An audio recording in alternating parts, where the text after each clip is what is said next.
Most companies have the data basics covered: reports, queries, and some alerts. It's time to think bigger with a modern data-first strategy. Statistical and predictive analytics, forecasting and optimization are the new business currency. So how do you go from siloed data to insights that can radically impact your time to market and bottom line? Let's take the example of a defense manufacturing company that recently started this journey. First, they moved their ERP solution to the cloud using Microsoft Dynamics 365, which gave them access to data management tools previously inaccessible on-premise. Next, they consolidated and automated data collection while implementing a consistent, corporate-wide data language.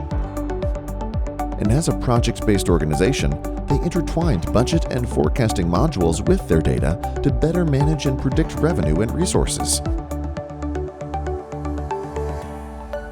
The result? A drastic reduction in repetitive information gathering, complex real-time what-if analysis, and a new position to create forecasting and optimization models. That's the power of the data journey.